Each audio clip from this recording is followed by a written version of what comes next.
All right, well, welcome everybody to Conversations in Health, Global to Local. This is our second class. We were on Zoom last week because of the storm, and believe it or not, our speaker was impacted by the snow 10 days later, but that is one thing about living in Washington, D.C. You can never be sure about snow removal.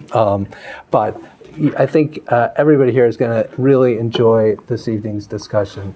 And Ndidi Nweli is someone who's had an amazing life, and we'll get to hear about it. She's also doing work at the cutting edge of what we, of really how we think about the change in global health, and we think about aid and development internationally, both how the United States plays a role, but also how our partners around the world. And we heard last week we had Shannon Hayter here last week, and we heard a lot about the impacts of this last year of the Trump administration, but I think you're going to find tonight's conversation both reinforcing, but also a very interesting and different take on where we are and where we need to go. So, as is our custom, I'm going to start off by asking everybody who's enrolled in the class to introduce yourselves. And then, just as a reminder for the whole group, because we do have some guests tonight, we have people online, maybe up to 50 people have registered for tonight, and a number of people here who are guests from the rest of the Georgetown community. So the way we'll proceed is Ndidi and I will spend probably more like 20 minutes, just a little bit of your life and how you got to, though that'll be hard to do given all the things that you've done.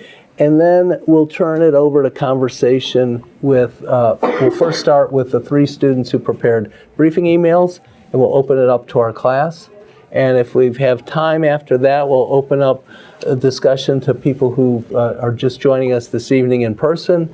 And then if we have even more time, take a couple questions from our audience on Zoom. So that's our game plan. So, when we first talked about this, I always like to start at the beginning. So why don't you tell us a little bit about where you grew up and a little bit of the path that got you to in the university and a little bit, get us to the core facts to get us started. Thank you so much. First, it's an honor and privilege to be here. I'm a big fan of Georgetown, a big fan of your professor. And it's amazing how many people who live in warm cities have come to the colder parts of Nigeria. Exactly. I think they didn't know. They wanted the opposite. I grew up in Enugu, Nigeria. That's where I was born. My mom is American, my dad is Nigerian, and they're both professors. So obviously I valued academics from a young age. I came to the U.S. when I was 16 to finish high school. I went to the University of Pennsylvania, worked for McKinsey, and then went to Harvard Business School. And returned to McKinsey, and then after that became a serial social entrepreneur.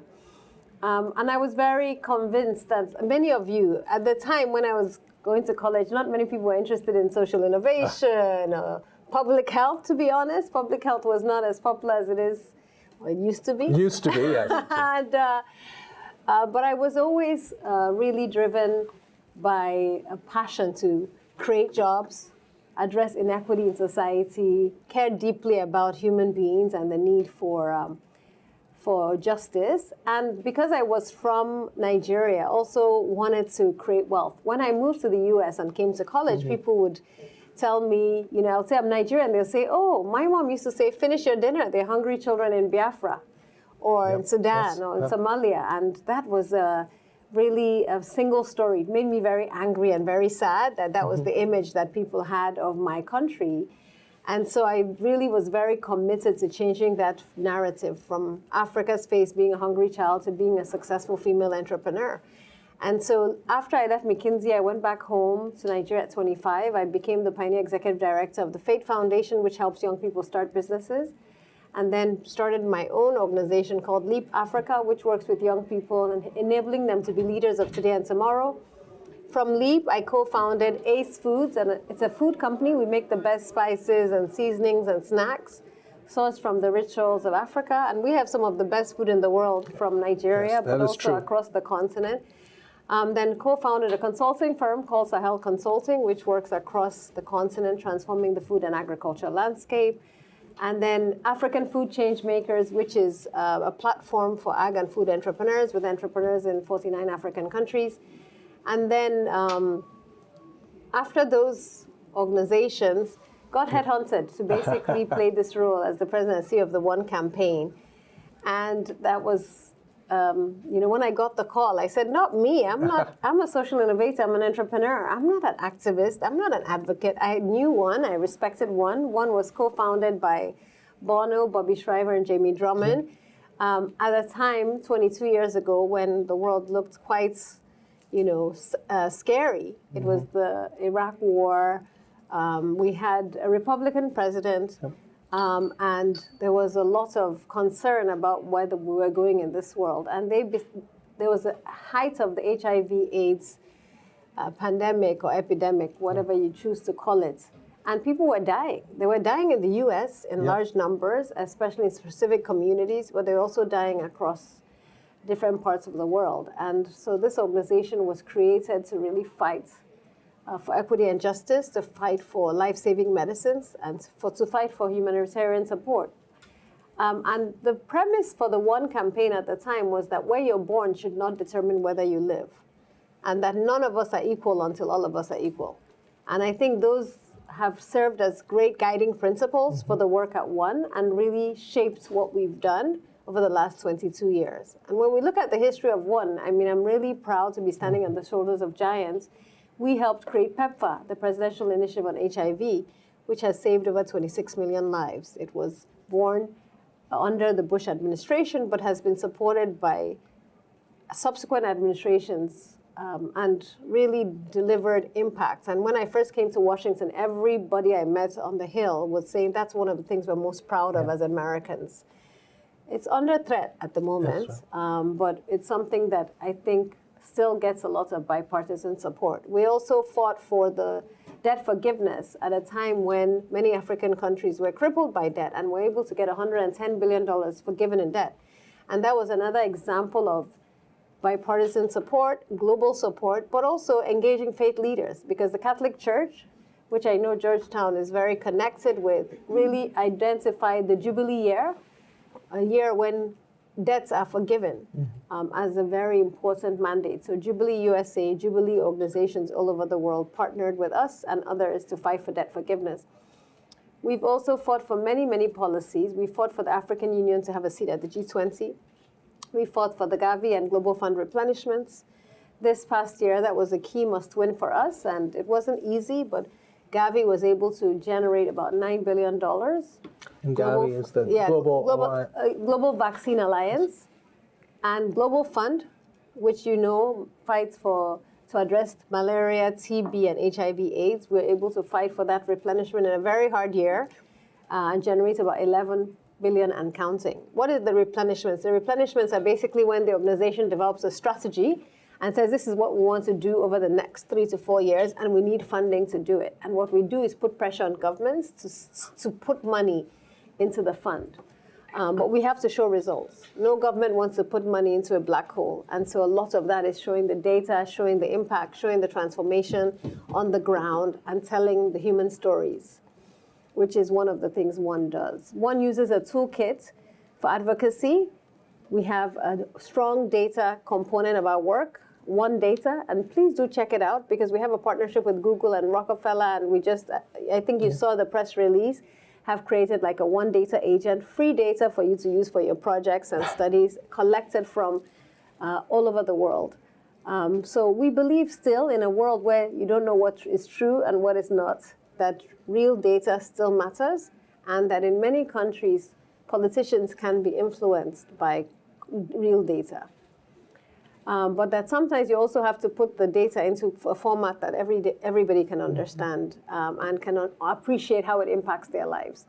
The second thing is we have what we call an insider-outsider game. In every country, we have government relations teams. We build very strong relationships with governments, bipartisan, built on trust, but also built on holding them accountable to deliver for their people.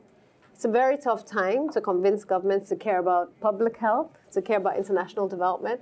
But what we've been able to show them is that if you ask the average American or the average German, if your government spends less than $1 on public health, does it make you proud or does it make you sad? Less than $1 of taxpayers' money, meaning $100, less than 1% of taxpayers' money goes to public health. In some countries, it's 0.3%. Does it make you sad or proud? Most people say it makes me proud that my government is actually spending something to improve the lives of others. But that's not what you hear in the media, right? Yeah. You hear that it's a black hole, it's wasted, it's, Americans don't care. They're proud that we're cutting. But most Americans are actually proud to know that their country is spending such little amounts of money and it's making such a difference in the lives of people. So the government relationships is really critical. We also do a lot of grassroots mobilization. We work with celebrities, youth. We have young champions and ambassadors all over the world. We also work with faith leaders, and faith leaders are very important. We've mapped all the senators and where their faith leaders live. We educate their faith leaders about why these issues are really important.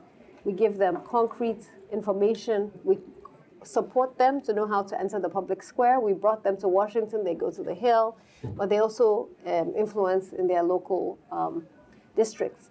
And then we do a lot of campaigns. Actually, it would be great if we have the time. We'll send you a video of one of our award-winning campaigns that we showed during COVID. I don't know if the team sent you that, but it's a really powerful campaign on public health. So it'll be useful to see and why it matters. We'll send it along. So campaigns are and our most recent campaign is on Africa being a return on investment, not a risk. And we have data to back it up. We have a lot of great evidence. So those are some of the things we've done over the years. And I could go on and on, but really proud of the team. I can't take a lot of credit and the support that we have gotten from communities. Well, let me say two things. I've worked with the One campaign over many iterations in the last 20 years or so. I think the work has been extraordinary. There's no global advocacy organization quite like it in terms of a mission and sophistication. I would also say that I'm so proud that the One campaign recruited somebody like you and that you said yes, because I think your leadership is a new era for the kind of advocacy we need to do. But before we jump ahead to all the cool things you're doing now, I want to go a little bit back in time. So your history is about building new things, and you had a business. Could you say a little bit more about when you were in school and then when you started your career, there must have been a drive about creating and building, and what do you think that came from, or when did you sort of become aware, like, I'm going to make things, I'm going to start organizations? Not everybody does that. Yeah. No, it's a great question. I would say that I often tell young people, like, what makes you angry? What gives you joy? What gives you energy?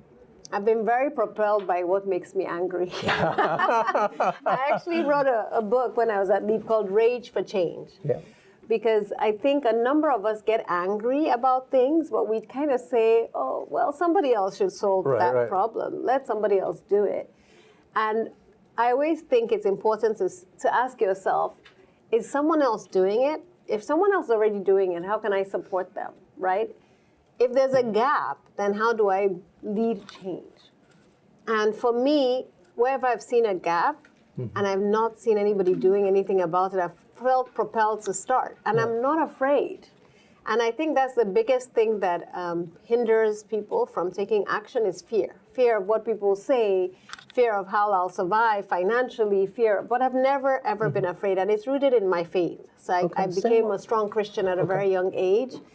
I don't come from a Christian home. My mom happens to be Jewish American. Okay. My father is Nigerian Anglican, but non-practicing. And so getting into a strong relationship with God from a young age gave me a lot of, I call Godfidence. My friends uses the word Godfidence. I don't have confidence in myself, but I have confidence in God. So that lack of fear and being propelled by anger really has made me a serial social entrepreneur. Right. And it doesn't help that I started with a consulting background because I also get bored easily. So once I've started it and it's going, I'm like, okay, what's the next challenge? And so some people are like, Ndidi, she's always starting something new. Right. But the truth is, all the things I've started are still going. You know, I've started about 6 organizations, they're all going, and I've helped start about 20, and they're all going. So it's a wonderful thing to have built those organizations and then have a skill of building. and putting in place systems and structures and hiring people who share your mission and values, and then giving them, you know, the authority and the responsibility to take it forward. But it's not easy. It's exhausting.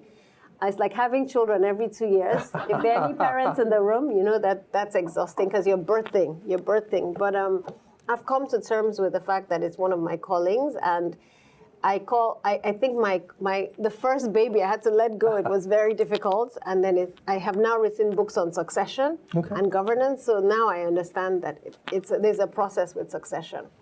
And getting an MBA from Wharton? No, Harvard. Wharton was undergrad.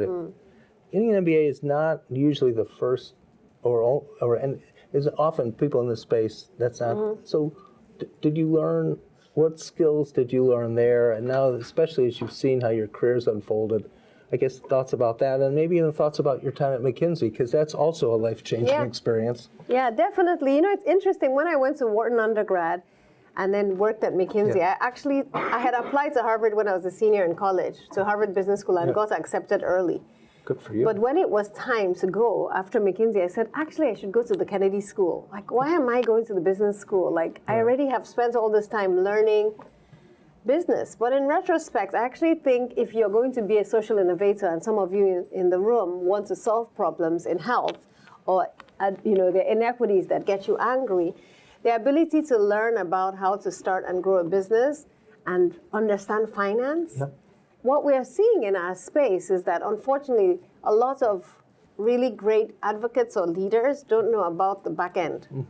And so there are organizations that are quite, that struggle because of that. So their opportunity and the ability to understand on how money is raised, how it's deployed, how to manage, how it's accounted for, being good stewards of resources, especially going forward, where the resources are very limited. You know, public health used to be an extremely well-funded space where there was some bad behavior in many organizations because there was unlimited resources. Now we're literally very tight and with funding, and we need that skill set. So I would say that my decision to then stay with the business school was phenomenal. I ended up coming back to the Kennedy School twice. I've written 2 books there, so I have a very strong connection with the Kennedy School. So I think you haven't gone wrong with your choices. But what I would say is, because you go to a school that has a lot of resources, do take some classes at the business school. You guys have a business school here. And I love the fact that there are some grad students doing this course and vice versa. That cross-pollination is wonderful. I also think it's great to attend conferences in other schools. I've often found that many students just stay within their comfort zone, not realizing that, gosh, maybe I should go to the business school conference and learn and gain exposure. So leverage all the resources you have. And being in DC, you can't go wrong. I know it's a tough job market. The number of people who are asking me to help them get jobs this summer is really ridiculous. And I'm telling a lot of young people, also try and look at internships outside the United States. Europe is still hiring. There are lots of great jobs in Asia. There are lots of great jobs in Africa, and there are lots of organizations who hire you outside the US. While it's a tough time here, look outside for summer internships. You'll be amazed at the type of wonderful experiences. I had my summer internship between my first and second year at Harvard in the Middle East, in Ramallah, in the Palestinian territory, and that was a life-changing experience for me. Say more about that. I mean, 8 students were selected from Harvard to go and work in the Middle East, 2 in Jordan, 2 in Israel, and 2 in, so 6. 2 didn't go to Cairo in the end, and 2 in Ramallah. And for me, it was really a phenomenal experience. I always tell young people, if you have those opportunities, don't turn them down. I mean, I found working in the Palestinian territory to be such a great learning experience, and the exposure I got to the issues of the world, but also exposure to extremely kind and loving people. So it was really a wonderful experience. You know, one thing, because so many of our students here are focused on health, understandably, because that's what our class is about. But I have found myself in recent years also recommending MBA programs, business classes. I mean, but I think for some students, it's so far from their life experience. So I guess one thing to say is when you're When you've started these organizations, and then you think about how to run them and how to make them sustainable, you're the CEO. What are you thinking when you're thinking about an organization that's sustainable? And that's a big question now in the development space. How do we think about, like, how do you, when you wake up every day, I know you're driven by mission, but how do you think about the organization that you're leading? How do you hold people accountable? How do the sort of business tools help you succeed?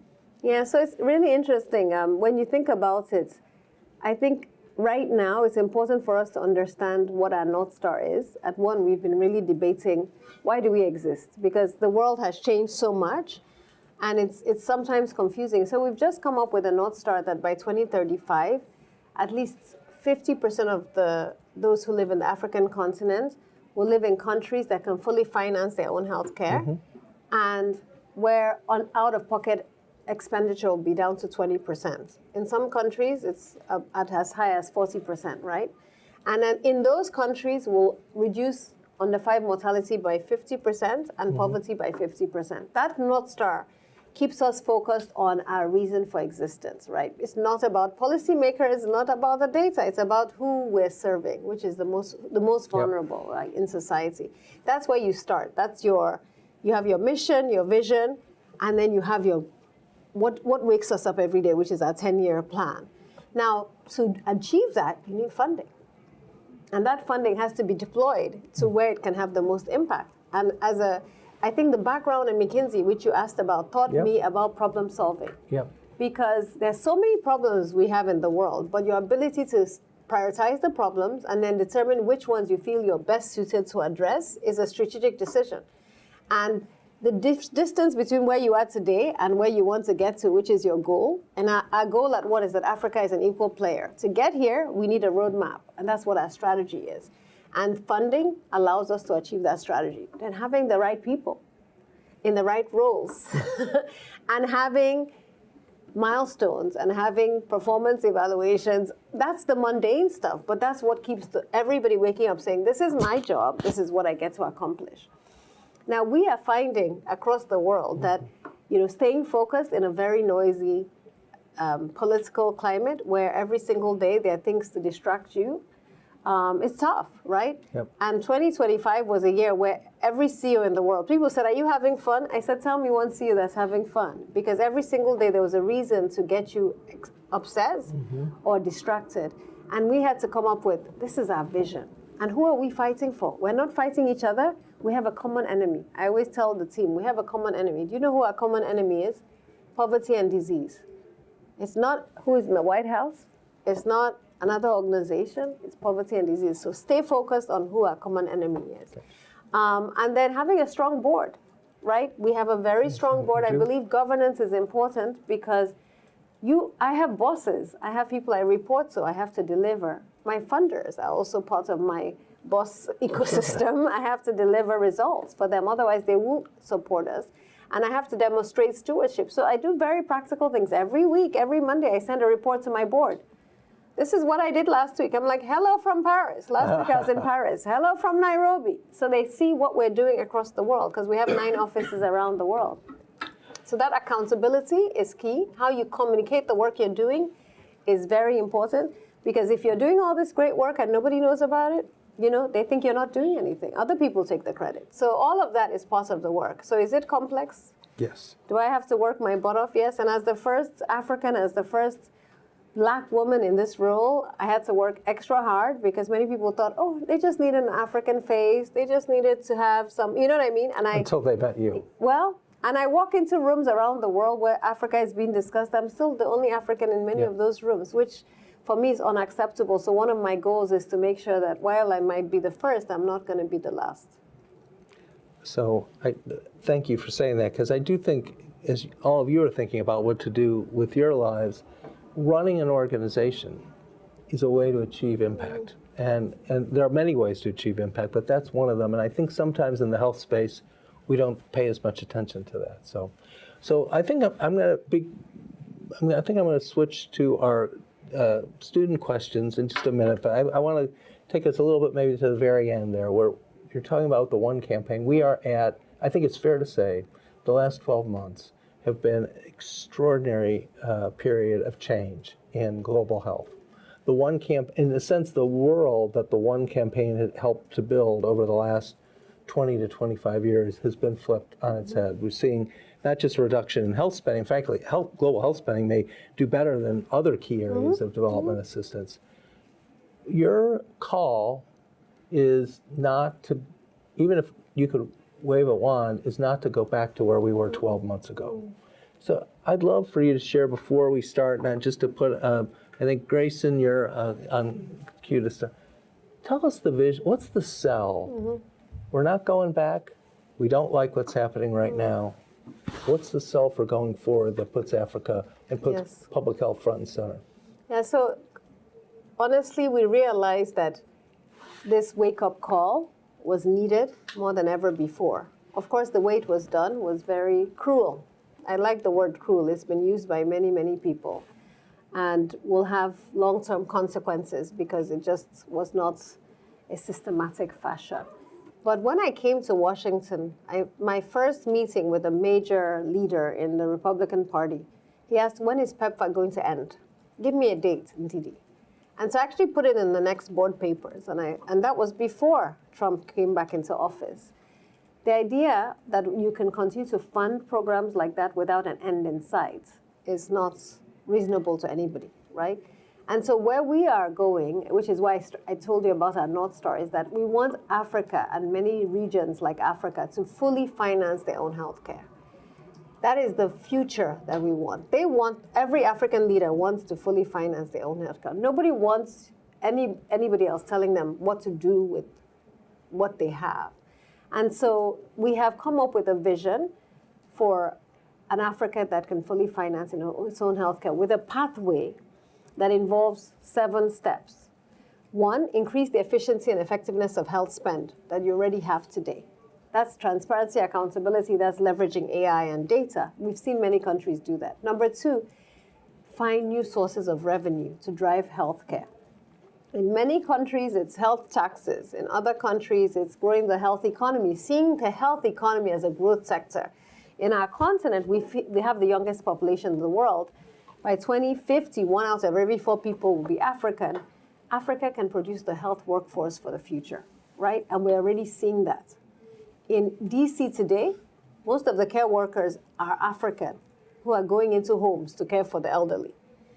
We see that many, many parts of the world. And so it's important to say, how do we ramp that up, leveraging innovation and technology? What about clinical trials? What about health innovations? Right.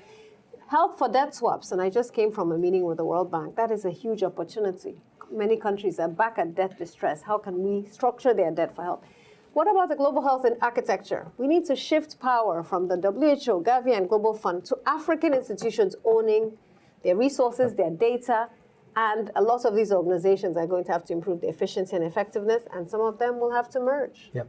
You didn't hear it from me here first. I'm sure you talked about it in your last class. That's going to rattle the system, but it needs to happen. Similarly, PEPFAR and other initiatives like that will also have to take a new form because we need integrated health delivery systems. We also have put in there that we really need diaspora health insurance.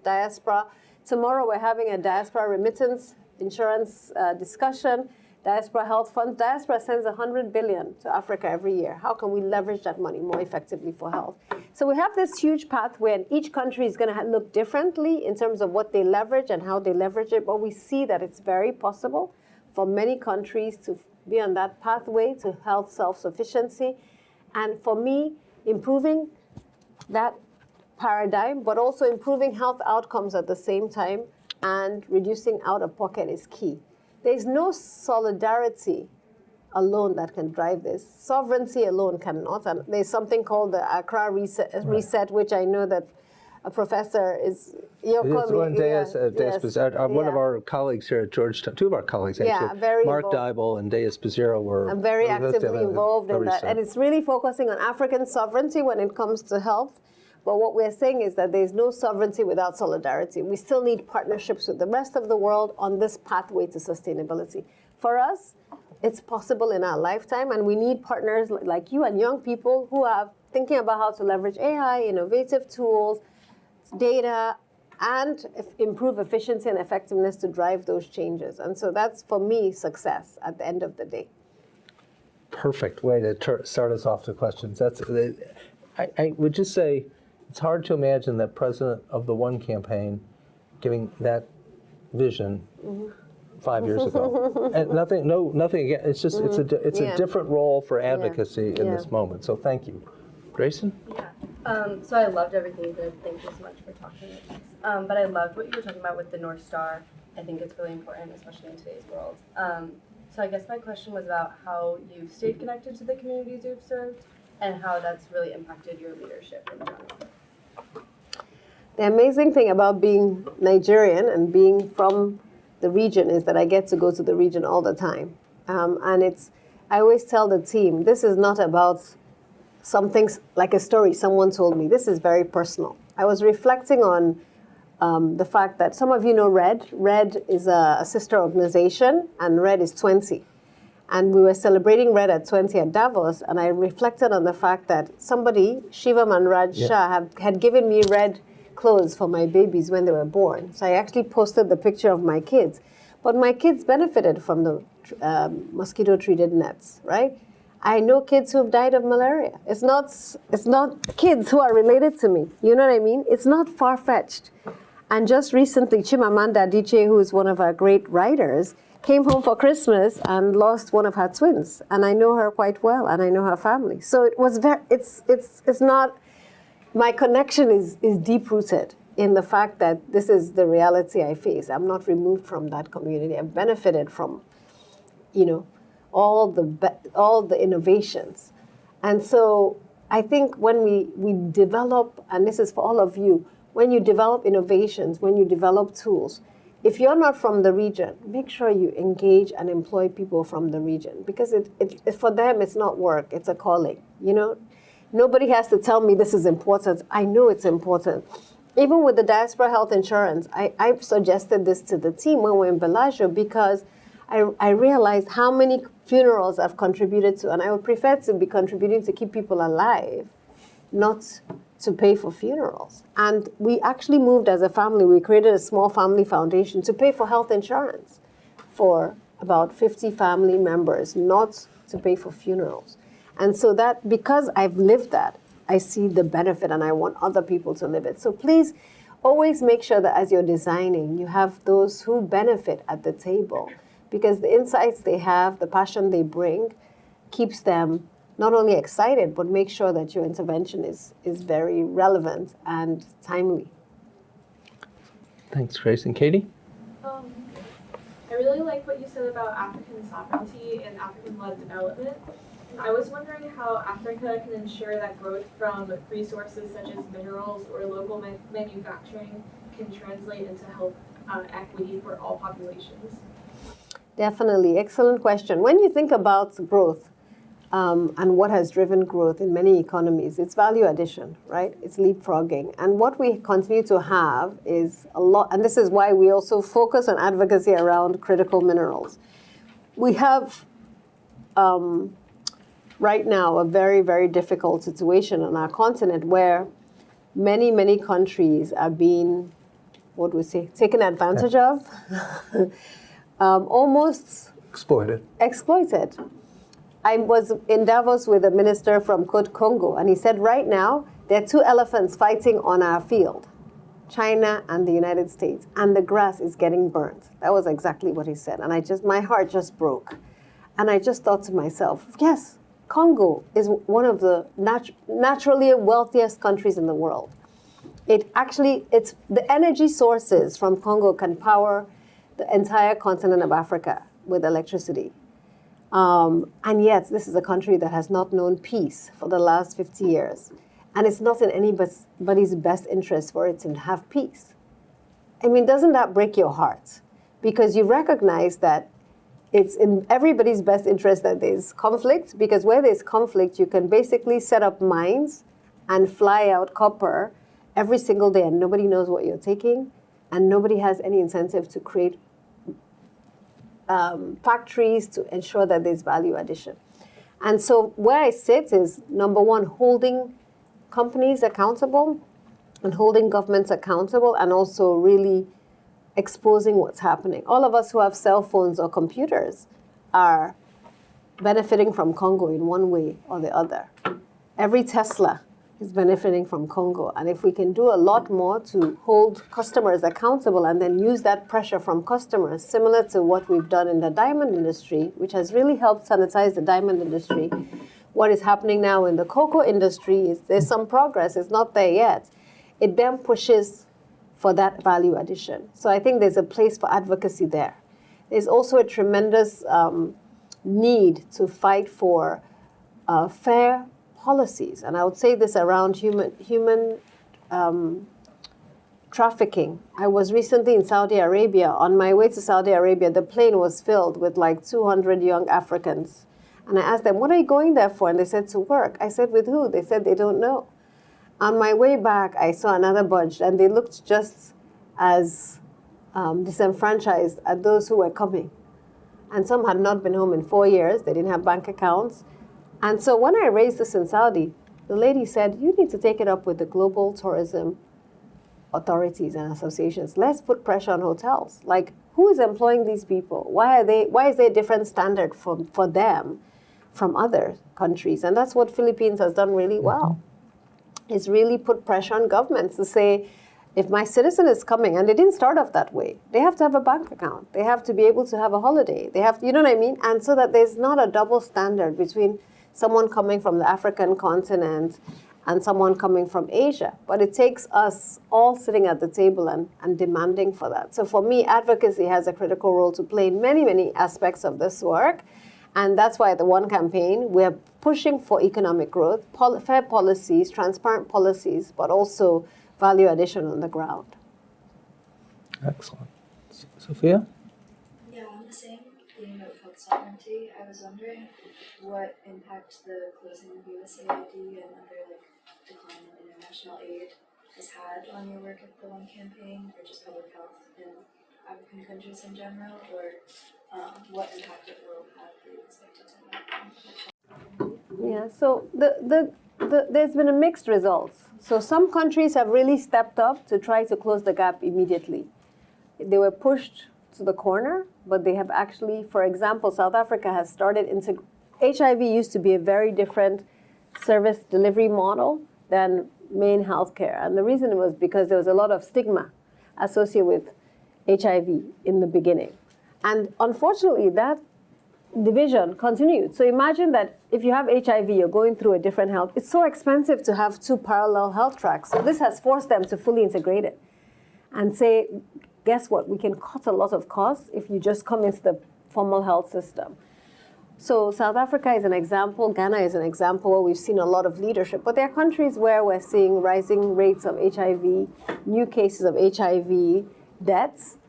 But I don't know if I ever want to be quoted by saying because of USAID flattening, 5 million Africans have died. Instead, I want to say 5 million Africans have lived because of what we collectively did to hold our governments accountable, to innovate, to use funding more effectively, and to drive down, incidences of HIV. So my narrative is I'm not going to focus on what is not happening. I want us to urgently fill the gaps. But yes, the other thing that has happened, which we have to surface, and I'm sure your professor has shared with you, is that the US is developing bilateral relationships with many countries and basically saying, we'll give you $1 billion if you give us these 5 things. And for us, it's very dangerous. We've counseled many African governments not to sign these contracts, not to commit to years of free critical minerals because you're giving us $1 million for health. We don't think that's fair. We don't think it's rational. And a lot of those contracts also commit these countries to buy medicines from US companies, to give their data to US companies. You know what I mean? And it's become quite imbalanced and opaque. So that's something that's very dangerous. It's a very transactional and short-sighted approach, and it will have long-term consequences if we don't continue to demand for transparency and accountability in these new health contracts that are being signed. The third thing I would point out is that many countries are looking to the US. The US used to provide tremendous global leadership in public health. In fact, when I first started, people would say, oh, I'll say, how much are you guys giving to Gavi, Germany? And they'll say, how much is the US giving? If we know how much the US is giving, then we'll determine what we're giving, because the US used to contribute 40% of what was going into the pots in many of these replenishments. And when the US retreated, they felt they had the free pass to retreat. And they said, well, the US cut X, so we can cut X. So when we come back to them now and say the US has only cut about 20%, they're like, really? Let's see the data. Because the UK cut 40%. You know what I mean? Because the US cut 40%. So they thought the US had cut 40%. So I think it's very dangerous when a country signals that they don't care. It gives other people the free pass to do the same. And I think we're seeing this beyond public health. I mean, I was in Davos and someone said, describing America, a professor said, America is now known for 3 things: coercion, corruption, and commerce. I didn't say it. Somebody said it in a public venue. And I just thought to myself, is that what America wants to be known for? I think the average American would say, no. We don't want to be known for that. We thought America used to be the standard of what human dignity, respect, democracy, freedom was. That's what America wanted to be known for. The contradictions are stark today. That is on point. So let's see. I think now we'll move it to opening up to the rest of the people enrolled in the class. So let's start. I've learned over the years there's no simple way for me to keep track of who put their hand up first. So why don't we just start on this side tonight? So do you want us? So how about 1 and 2? Anybody else on this side? So why don't we start here? For those who aren't who aren't in the class, we'll go through questions for people who are enrolled, and then see what time we have. I'll open it up to folks in the room, and then I always try to make sure we get at least 1 or 2 questions from Zoom. So let's start here, please. First of all, thank you so much for taking the time to come and speak to us. I have never heard anyone speak with the perspective that you had in terms of you should go to conferences where you're not familiar. You should go to this space and make sure you are knowledgeable in these areas and just learn. Because that is something that I've tried to do so often at Georgetown, and I think Georgetown is a fantastic place to be able to do that. So my question for you going along with that is, how do you prepare to navigate unfamiliar spaces when, as you mentioned, you are often the first Black woman in the room? Great question. Great question.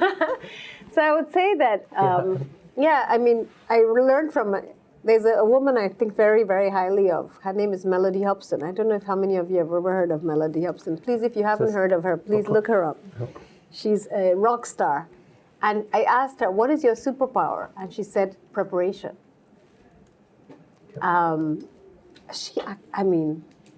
Exceptional. And I thought to myself, wow, I need to do better at that. But I think before you're going into most rooms, at least understand who else is going to be there, right? And interestingly, people will share the attendance lists if you actually ask, right? In many, many conferences, we don't ask. Mm-hmm. And I realized, who else is going to be there? What's the agenda, right? And believe me, when you get to a certain age, don't even ask just to be a participant. When I was 25 and I was running Fate Foundation, I would see, a conference on entrepreneurship. I would write them and say, I'd like to come and I'd like to speak. Why do I want to just be in the attendance? And you're like, what do you have to speak about? You're an expert in your lived experience. Who else can take that away from you? Nobody, right? Nobody else. Is there any other person in this room who is from your city, who has your experience? No. So I would actually write them and say, can I have a meeting? I'd like to partner, or I'd like to speak. And then I always tell my team, when you do that, your biggest test is after that speaking engagement, have you gotten 10 other invitations? Because you did such a great job. Or if you're not speaking, which is something I learned very young age, ask a brilliant question and you'll never be forgotten. I went to the World Economic Forum in Mozambique, and Thabo Mbeki was the president of South Africa, and he asked the question, and somebody from the audience asked the question, and Thabo Mbeki said, that question was so excellent, I'd like to take you out for lunch. And I said to myself, if I'm not on the stage, I will ask a question that so moves the conversation that people will come and say, I want to know who that person is. Because that young person got lunch with the president of South Africa by asking intelligent questions. You don't have to just speak. If you don't have anything to say, better keep quiet. But if you have an intelligent question like you did, ask it and you won't be forgotten. You may have a deeper understanding as to why writing questions is part of the requirement for this class. So thank you. Please. Hi, thank you. I was actually visited by a member of the One Campaign in another class that I'm in, through Georgetown's Global Health Department, and he was part of the DC team. He was talking a lot about US-based advocacy on the Hill that the One Campaign does, and I was particularly moved by some of the stories he recounted. At the end of the session, we all wrote a letter to our representatives, but as an intern who's been on the receiving end of opening those letters for the representatives and just kind of putting them in the tally tracker, I think it's easy to kind of like brush aside the impact of that.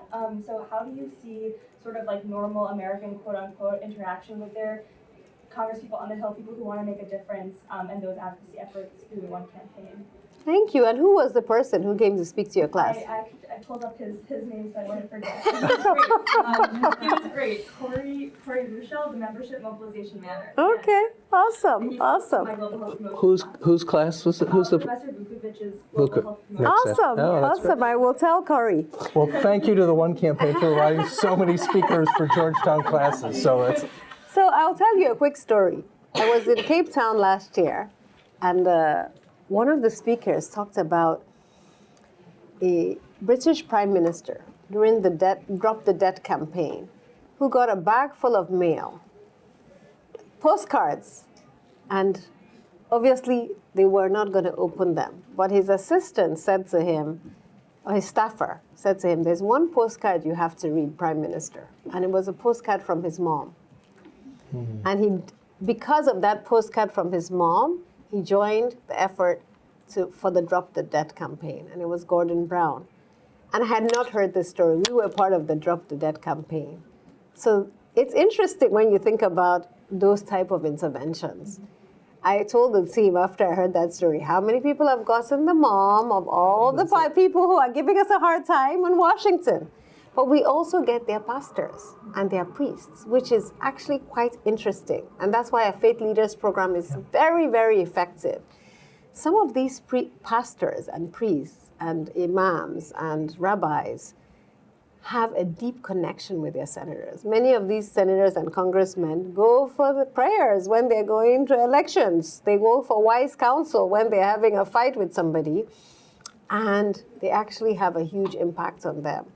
And that's why, for me, one of our strongest programs is our Faith Leaders program. We also have really good access to a lot of influencers, and in some cases, the celebrity voices. And I wanted to mention Bono still writes letters, personal letters to many, many people. And we just got a letter he had written to one of the prime ministers in the world who responded and said, I'm so glad you reached out and gave a very positive support for what we're trying to achieve. So many times when we can't get into rooms, we try the letters. If the letters don't work, we try the data. We also try the celebrity voices, the faith leaders, the youth leaders. And it's interesting in the US, in even a very polarized time, that there are ways to connect with people where it matters. It's not easy. It's tough. It takes time.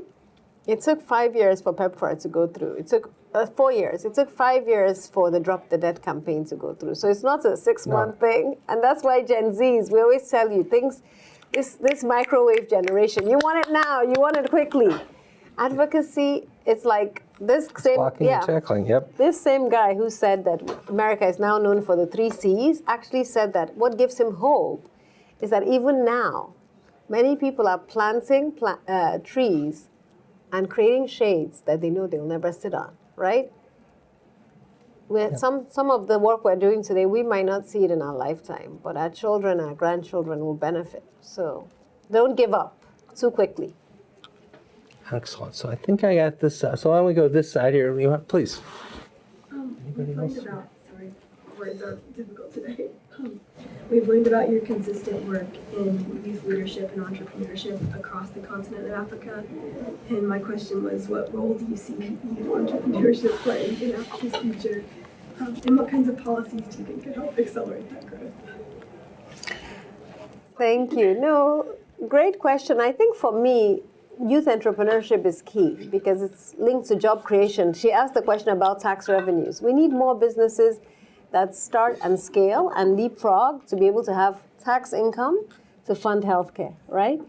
And with what we're seeing is a lot of great youth entrepreneurship in tech, in the creative sector, in film, fashion, art, and also in ag tech. You know, we're seeing a lot of young people rise up. What they're struggling with is not starting, it's scaling.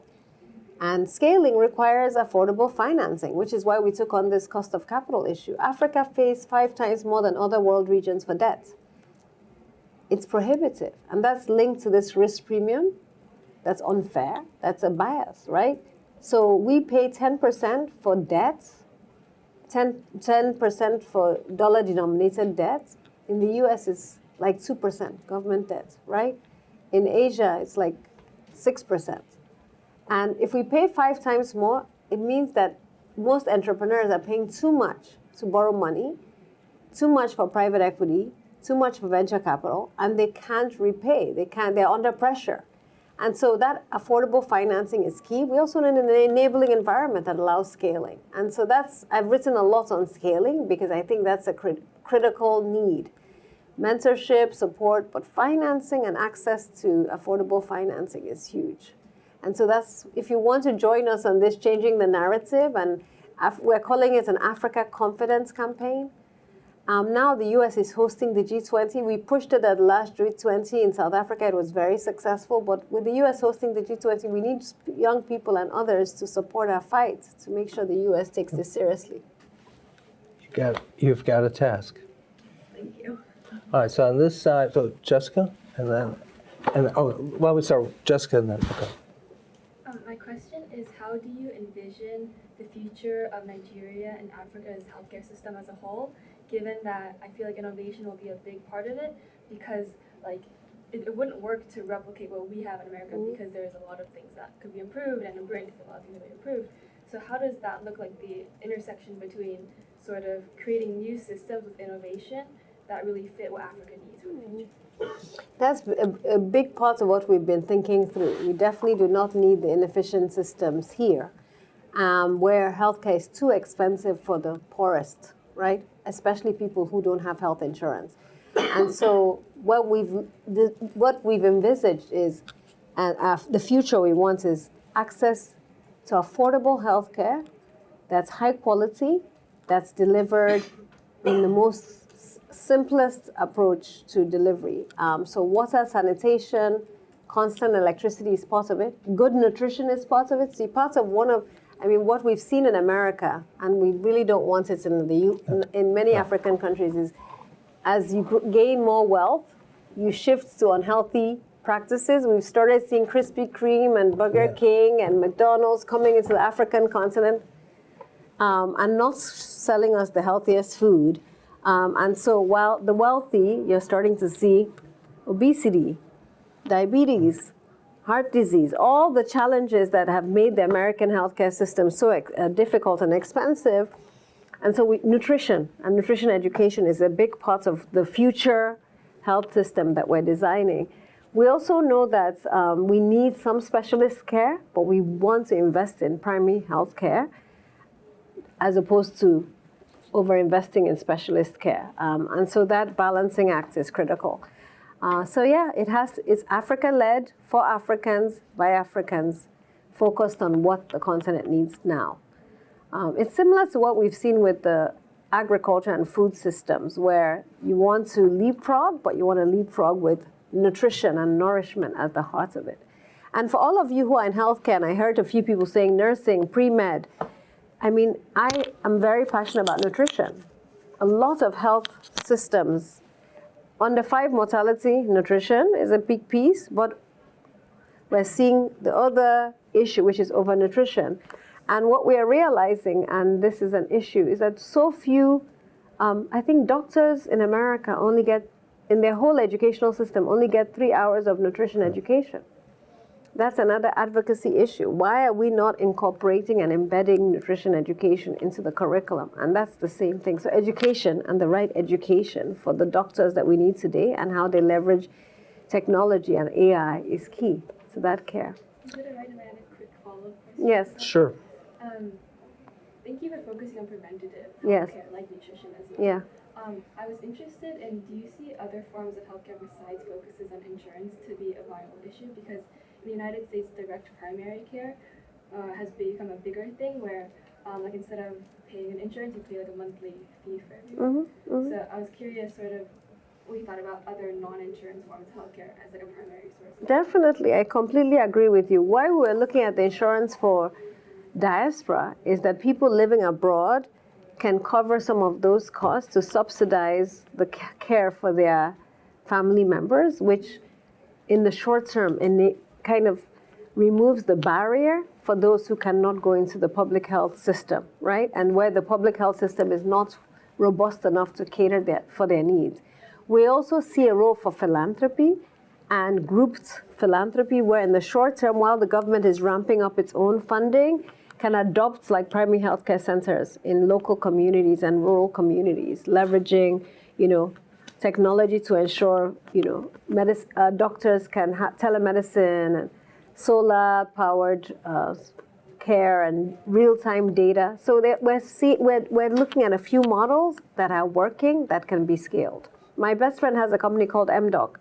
You should check it out.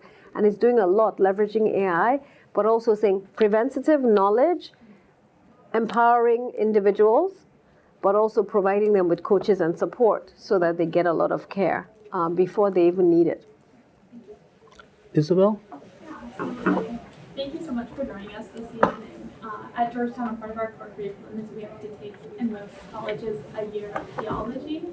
And for my second half of that theology requirement, I took an ecological faith-based course, which basically talked about how you can incorporate faith leaders into ecological advocacy, which really reminded me of what your organization is doing with faith leaders. At least in the US, in recent years, we've seen that the political sphere and kind of the faith sphere have interacted in a way that has perhaps created a lot of tension around certain topics. I guess on an international level, from your perspective, which is something I don't know as much about, what has been the importance for you of incorporating these faith leaders within the public health sphere internationally, and have you encountered any challenges in doing so like we've encountered in the United States? Yeah, great question. And we actually created a Global Faith Council recently because we actually felt that faith leaders working across different divides could come together with a strong voice on issues and influence policy. What we've seen so far, we actually brought 90 faith leaders to Washington, including faith leaders from different parts of the world, to go to the Hill, but to also learn together. And we've seen, number one, that many of them don't realize or don't have a full understanding or grasp of the challenges in the public health space. And they were very excited and appreciative of the opportunity to learn, but also to engage with those from communities that are most affected. Now, taking them to Washington and taking them to the Hill, many of them had never been, even the Americans had never been to the Hill to see their congressman. They were pulled aside by their congressmen to talk about all sorts of issues because they were seen as trusted, independent voices who were nonpartisan, but who cared about faith and people.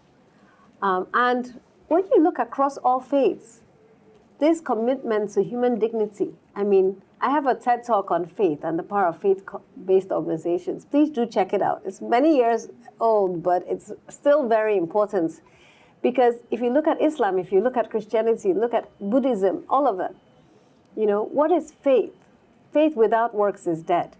Muhammad says that if your neighbor goes to sleep on an empty stomach, right, that you are guilty. If you have gone to bed on a full stomach and your neighbor goes to bed on an empty stomach. So if you look at all faiths, the whole concept of human dignity and our connections is so deep. And so when we brought them together, it was so wonderful. Just seeing the fellowship and the support was amazing. And we've had them write letters to the G7 leadership and all sign petitions.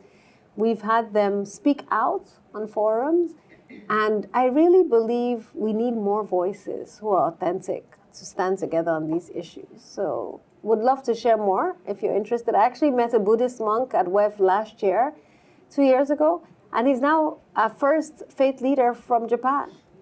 And he's so excited and happy to be part of this community. Nobody else had invited him to be part of these type of communities.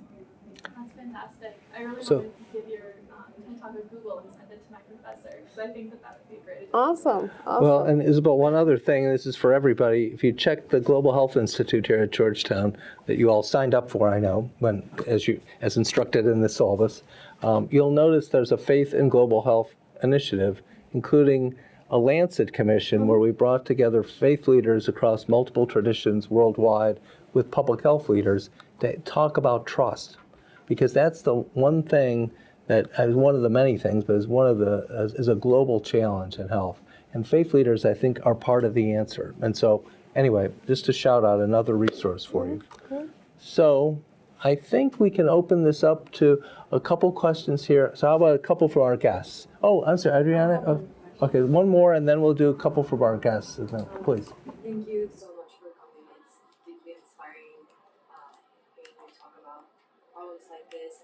Me coming from Mexico, I've spent time in rural areas giving medical care to my patients, and it's sometimes very hard to be innovative and to keep your mind flexible to come up with new ideas on how to bring that care to them, how to use the best of your resources. So my question to you is how do you keep your mind like flexible, and where do you draw inspiration constantly to help you understand better these problems and give them the best solutions with the resources you have?